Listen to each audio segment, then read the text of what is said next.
Halo kawan-kawan, jumpa lagi di channel obrolan Santi, tempat dimana kita ngobrol-ngobrol tentang spiritual, law of attractions, motivasi dan pengembangan diri. Oke, topik kali ini saya mau ngebahas tentang 12 hukum alam semesta. Sebenarnya topik ini ada saya tulis di blognya saya, jadi saya akan menjadikan hal tersebut sebagai acuan ya, jadi mungkin sambil baca ya. Nah, untuk kawan-kawan, kalau misalnya kamu lebih menyukai membaca ya, boleh silahkan klik di blognya saya, situsnya saya. Nanti saya akan taruh linknya di bawah, di keterangan box di bawah, boleh silahkan dilihat. Baik, kita langsung mulai aja tentang 12 hukum alam semesta. Oke, sebenarnya yang lebih banyak mungkin lebih dikenal adalah law of attraction.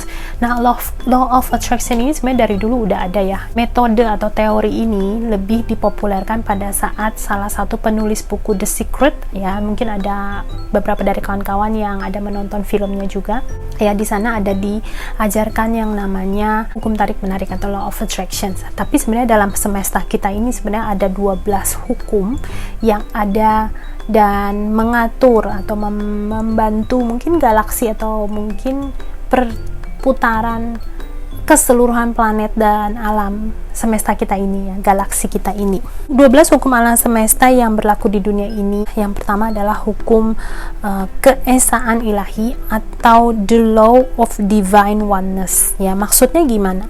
Kita adalah satu ya, dalam dunia ini kita adalah satu. Mungkin untuk lebih mudah dipahami saya menggunakan mungkin sampelnya adalah misalnya sebagai tubuh ya. Dunia kita atau alam semesta kita mungkin seperti tubuh manusia ya. Planet-planetnya kita itu mungkin organ-organ tubuh kita, organ-organ dalam tubuhnya kita ya. Misalnya jantungnya kita mungkin bumi, otaknya kita mungkin matahari ya. Ini kreasi saya sendiri. Dan manusia berserta makhluk-makhluk hidup lainnya itu adalah mungkin adalah sel-sel darah, terus mungkin ada vitaminnya, mungkin kita adalah sel darah merah, nah terus juga ada yang sel darah putihnya ya, ibaratnya seperti itu. Jadi kita sebenarnya satu kesatuan dalam alam semesta ini dan kita sebenarnya saling terhubung satu sama lain. Jadi jangan mungkin kawan-kawan menyadari bahwa banyak sekali ya orang-orang mulai terbangun atau mulai menyadari kehadirannya dia di dunia ini. Ini juga disebabkan dari hukum ini ya, hukum the law of one divineness ini. Jadi kita satu consciousness-nya kita ya, alam kesadarannya kita ini mempengaruhi kesadaran orang lain yang kemudian mereka semua jadi ikut menyadari atau ikut terbangun. Kalau dibilang dalam bahasa Inggris adalah spiritual awakening ya, cuman kalau dalam bahasa Indonesia lebih kesadaran spiritual, karena pada dasarnya kita adalah manusia yang spiritual, kita adalah spiritual human beings yang tertidur karena kita masuk di dalam avatar kita, tubuh kita tertidur dan kita sekarang terbangun ya, bangun terus kemudian kita menjadi sadar ya, tersadar secara spirituality, menyadari siapa diri kita sesungguhnya dan sebenarnya. Oke, nah itu adalah penjelasan saya mengenai hukum keesaan ya, the law of divine oneness. Oke, hukum yang kedua adalah hukum getaran, the law of vibrations. Dunia ini memiliki frekuensi getaran tersendiri ya. Kristal memiliki getaran tersendiri. Nah, mungkin di sini saya mau sambil cerita sedikit bagaimana batu kristal itu bisa menyembuhkan kita, atau mungkin bisa dengan menggunakan batu kristal kita bisa menjadi lebih tenang. Ya, di sini mungkin saya akan lebih jelaskan sedikit supaya mungkin dengan contoh ini bisa lebih dipahami tentang yang namanya the law of vibrations. Oke. Batu kristal ini merupakan dari tanah ya, ini mengalami evolusi yang sekian banyak bertahun-tahun. Jadi tergantung dari batu kristalnya itu apa, tertanamnya itu energinya, frekuensinya itu seperti apa. Dan karena batu itu stillness, jadi frekuensinya itu akan terus seperti itu. Misalnya contoh katakan batu kristal itu memiliki frekuensi vibrasi 432 Hz. Nah, pada saat kita manusia ya, karena kita selalu berubah frekuensi kita sesuai dengan mood dan pikirannya kita, dan juga dari energi dari luar mempengaruhi. Pada saat kita menggenggam batu atau frekuensi yang memancarkan atau memiliki 432 Hz, ini contoh ya guys ya. Jadi frekuensinya kita yang mungkin tadinya 200 ya, kita akan mengikuti alirannya dia, mengikuti gerakannya dia. Jadi misalnya dia geraknya seperti ini ya, karena kita genggam energi kita akan mengikuti gerakan energi batu tersebut, karena batu tersebut adalah still ya, jadi tetap dia nggak akan ngikutin kita ya, karena memang dia itu batu atau benda mati. Kita yang akan menyeimbangkan energi atau getaran kita dengan batu tersebut. Inilah kenapa kristal bisa membantu untuk menenangkan diri kita, membantu membuka aura-aura kita, yaitu dikarenakan yaitu dia ya, energinya kita itu mengikuti batu kristal sesuai dengan kristal apa yang kita gunakan. Oke. Itu adalah hukum getaran, the law of vibration. Nah, kemudian saya baca sedikit lagi di sini untuk menekankan ya, bahwa segala sesuatu di alam semesta itu bergerak ya. Setiap gerakan itu memiliki getaran vibrasi tersendiri ya, karena ada energi pada benda tersebut ya. Getaran ini ya, para sains yang meneliti bahwa getaran ini itu bergerak ya, berpindah dan berbentuk dalam pola yang melingkar ya. Jadi misalnya dia bergerak ke sini, dia akan kembali lagi.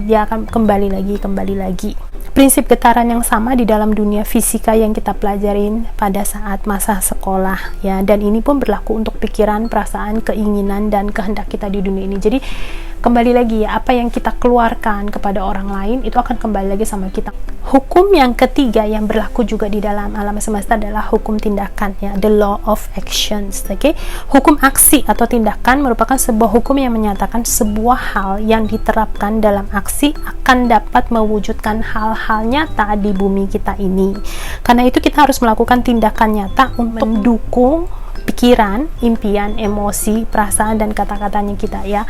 Jadi kalau misalnya contoh, saya ingin katakan pikirannya saya ingin makan, misalnya contoh perut saya lapar, saya ada keinginan untuk makan, dan perasaan saya kan lapar ya, pikiran saya harus makan. Tetapi kalau misalnya kita tidak ada tindakan nyata untuk mendukung pikiran, kemudian perasaan dan kata-kata kita, otomatis kita nggak akan melakukan suatu aksi memasukkan makanan ke dalam mulut, atau mungkin memasak makanan kemudian memakannya ya, seperti itu. Jadi nggak ada perwujudan yang nyata kalau misalnya kita nggak mengambil suatu tindakan nyata atau aksi yang real untuk mendukung pikiran, perwujudan pikiran, perasaan, emosi, dan kata-kata kita ya. Jadi ini adalah the law of action. Kita lanjut untuk hukum yang keempat. Hukum yang keempat yang berlaku di alam semesta ini adalah the law of correspondence ya, hukum korespondensi.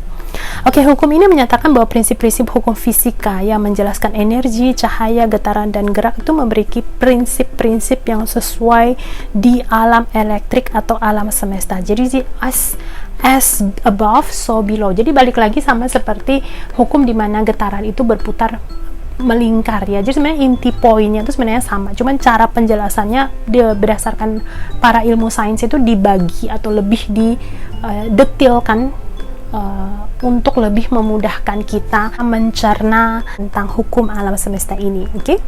Dan kemudian melanjuti dengan hukum korespondensi ya, kehidupan lahiriah kita adalah cerminan dari kehidupan batin kita. Jadi kalau orang bilang ya, hukum korespondensi itu misalnya di dalam batin kita itu sehat ya, terpancar tubuh yang kuat ya. Kita waktu sekolah mungkin ada pelajaran seperti ini, cuma saya sedikit lupa, cuman intinya adalah seperti itu. Kalau misalnya jiwa kita bahagia, terpancar dari aura wajah kita. Okay? Dan selanjutnya yang kelima adalah hukum sebab akibat atau the law cause and effect. Hukum sebab dan akibat universal ini menyatakan bahwa nggak ada yang terjadi secara kebetulan ya. Segala sesuatu yang terjadi di dunia ini bukan suatu kebetulan. Jadi ada suatu energi yang ajaib ya, kalau boleh saya bilang mungkin energinya Tuhan yang mengatur segala sesuatunya ini tuh berada pada tempatnya masing-masing.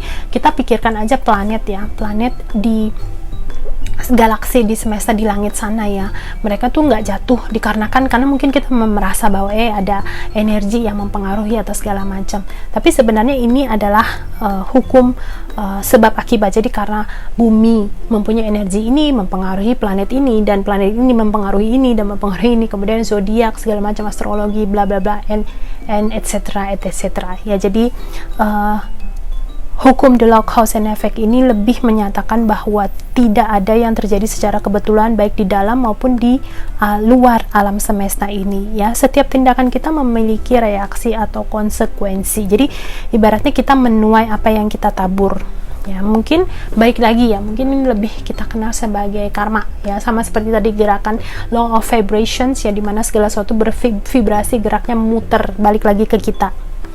Setiap pikiran, perkataan, dan perbuatan manusia adalah penyebab yang memicu gelombang energi di seluruh alam semesta pada saatnya menciptakan efek apa yang dia inginkan. Kembali lagi ya, ini adalah nyambung dengan yang kita sebut law of attraction. Apa yang kita pikirkan, apa yang kita rasakan, apa yang kita ucapkan itu memiliki vibrasi getaran, dan itu akan memancarkan gelombang dan menciptakan suatu hal kembali lagi sama dirinya kita. Dengan setiap pemikiran tentang niatan, tindakan, emosi yang ditransmisikan dari diri kita, kita menggerakkan energi dan menjadikan rangkaian efek yang tak terlihat yang bergetar dari bidang mental keluar, dan dari seluruh struktur sel tubuh berupa energi kembali lagi kepada diri kita sendiri. Baik, nah ini mungkin seperti ayunan pendulum ya, jadi kanan kiri balik lagi, kanan kiri balik lagi seperti itu. Hukum sebab akibat menyatakan bahwa setiap sebab pasti memiliki akibat, dan setiap akibat menjadi suatu sebab dari sesuatu. Hukum ini menunjukkan bahwa alam semesta selalu bergerak dan berkembang dari serangkaian peristiwa. Jika kita ingin melihat hukum ini dari sudut pikiran filosofi, setiap sebab dan akibat memiliki tujuan duniawi terhadap apa yang kita alami hari ini. Oke, cukup panjang ya. Oke. Tapi sebenarnya intinya dari ke-12 hukum semesta, alam semesta ini sebenarnya intinya balik-baliknya ke sana lagi. Baik, kita lanjut ke hukum yang ke-6, adalah hukum kompensasi atau the law of compensations. Hukum kompensasi ini adalah bentuk dari hukum sebab dan akibat yang tadi kita bicarakan, yang diterapkan pada berkat kelimpahan yang disediakan dari alam semesta untuk kita. Dan ini merupakan efek nyata dari perbuatan yang kita berikan ya, dan diberikan kepada kita pula dalam bentuk yang lebih material, yang lebih nyata, lebih real ya. Jadi ibaratnya apa yang terjadi dalam kehidupan kita itu merupakan hal yang kita ciptakan sendiri. Jadi ini terjadi dari kita untuk kita ya. Ini adalah the law of compensations yang hampir sama dengan law of cause and effect. Oke, dan yang ketujuh adalah hukum tarik-menarik. Ini dia the law of attractions. Hukum ketertarikan atau tarik-menarik ini adalah hukum yang menunjukkan bagaimana kita menciptakan hal-hal, peristiwa, dan orang-orang yang datang dalam kehidupan kita dengan menarik getaran dan vibrasi yang sesuai dengan harapannya kita. Pikiran, perasaan, kata-kata, dan tindakan ini menghasilkan energi. Kembali lagi ya, hukum energi tadi ya, berputar balik lagi kepada kita. Apa yang kita keluarkan kembali lagi kepada kita. Oke, cuman kalau misalnya hukum the law of attraction ini mungkin lebih kita gunakan sebagai kita menyadari apa yang kita minta. Nah, kalau misalnya mungkin kita meminta tanpa kita sadari ya, jadi segala sesuatu hal yang hadir dalam kehidupannya kita itu kita ngerasa nggak suka menjalaninya karena terjadi atau diminta dari alam bawah sadar kita. Jadi kita nggak secara menyadari kita mintanya ini gitu, padahal kita pinginnya A. Nah, hukum tarik menarik atau hukum the law of attraction adalah kita menyadari apa yang kita minta, dan kemudian kita memfokuskan pikirannya kita dengan mengatakan bahwa saya maunya A, saya maunya A, saya inginnya A, seperti itu, dan mewujudkan hal tersebut. Jadi gerak polanya sama, cuman bedanya dengan hukum-hukum yang saya sebutkan tadi dengan hukum law of attraction adalah hukum law of attraction adalah kita menyadari apa yang ingin kita minta ya. Oke, kita lanjut untuk yang ke-8 adalah hukum transmutasi energi abadi, the law of perpetual transmutations of energy. Oke, jadi ini saya baca aja ya karena cukup panjang. Hukum transmutasi energi ini menyatakan bahwa semua orang memiliki kekuatan untuk mengubah kondisi dalam kehidupan mereka. Ya, ini yang sering saya sharing atau bagikan di Instagram ya, dengan mengingat kembali kekuatan kita sebagai manusia. Kita manusia adalah pencipta untuk hidup diri kita sendiri, tetapi Banyak orang tidak mempercayai kekuatan yang ada di dalam di dalam diri sendiri. Nah, setiap manusia itu mempunyai ya kekuatan untuk merubah kehidupan sesuai dengan yang dia inginkan atau yang dia harapkan. Kalau misalnya kita mau bayangkan atau pikirkan ya, zaman dahulu pada saat handphone belum ditemukan atau mungkin pada saat telepon masih belum diciptakan, tetapi dengan keinginan manusia tersebut ya, dia merasa bahwa kayaknya bisa menciptakan telepon, dan kemudian para pencipta atau penemu telepon tersebut mempercayai bahwa mereka bisa berkomunikasi jarak jauh. Nah, para penemu itu kenapa mungkin kita merasa para penemu itu sangat pintar, sangat pandai, sangat hebat ya, tetapi mereka punya satu pola yang sama, yaitu mereka mempercayai bahwa mereka mempunyai kekuatan untuk merubah kehidupannya mereka dan bisa merubah kehidupan seluruh dunia ini, seluruh alam semesta ini yang sekarang kita gunakan ini ya sebagai bentuk nyata yang bisa kita gunakan, yaitu cellphone atau handphone. Oke? Baik, kita lanjut untuk hukum yang ke-9. Hukum yang ke-9 adalah hukum relativitas atau the law of relativity. Oke, hukum relativitas ini menyatakan bahwa setiap orang yang menerima serangkaian masalah atau tes ya, tujuannya adalah untuk memperkuat cahaya dalam dirinya dianya. Jadi seperti itu. Memang sebelum terbangun secara spiritual itu, saya menganggap bahwa permasalahan dalam hidup yang terjadi dalam dirinya saya itu kayaknya nggak habis-habisnya. Saya menganggap bahwa diri saya kayaknya apes banget, kok Tuhan saya diciptakan sial banget ya, why. Tapi ternyata pada saat saya mengalami spiritual awakening, saya menyadari bahwa hal tersebut atau ujian yang diberikan kepada saya itu adalah bertujuan untuk membangkitkan cahaya dalam diri saya, untuk menunjukkan kekuatan yang sebenarnya ada di dalam diri saya itu seperti apa ya. Jadi ini yang namanya hukum relativitas atau the law of relativity. Kita harus memandang tes ini sebagai tantangan dan tetap terkoneksi dengan hatinya kita. Ini juga mengajarkan atau mengingatkan kita bahwa kita jangan membandingkan permasalahan kita dengan permasalahan orang lain, karena setiap orang lahir di dunia ini mempunyai tujuan tertentu, mempunyai tujuan tersendiri, dan untuk mencapai tujuan tersebut dia harus melewati misalnya langkah-langkah yang seperti apa ya. Misalnya contoh, saya lahir di dunia ini mungkin untuk pergi ke Monas ya. Untuk mencapai tujuan ke Monas mungkin saya harus melewati jalan ini, melewati jalur ini, melewati tes ini, ujian ini, dan segala macam. Tapi jalur kehidupannya saya untuk mencapai Monas belum tentu jalur kehidupannya kawan-kawan semua. Jadi saya nggak boleh membandingkan perjalanan kehidupannya saya dengan perjalanan kehidupan kawan-kawan yang lain. Mungkin kawan-kawan yang lain perjalanan kehidupannya kamu mungkin untuk mungkin memanjat gunung ya. Jadi perjalanannya bukan di kota, bukan menghadapi permasalahan macet segala macam. Nah, kita lanjut untuk hukum yang ke-10, yaitu hukum polaritas ya, the law of polarity. Hukum polaritas ini menyatakan bahwa segala sesuatu di dunia ini memiliki dualitas ya. Jadi ada duality ya, misalnya pagi malam, terus kemudian kanan kiri, atas bawah ya, seperti itu. Jadi hukum ini mengajarkan kepada kita untuk menyelaraskan atau menyeimbangkan ya kedua hal tersebut. Jadi di dunia ini segala sesuatu itu seimbang. Jadi kalau misalnya habis seneng, kita bisa rasain sedih. Habis rasain sedih, kita juga bisa merasakan senang. Jadi kalau misalnya kawan-kawan ada yang merasakan kesedihan sekarang, jangan terlalu berlarut-larut, karena nggak selamanya sedih terus. Pasti ada juga kesenangannya akan hadir dan datang di dalam hidupnya kita semua. Oke?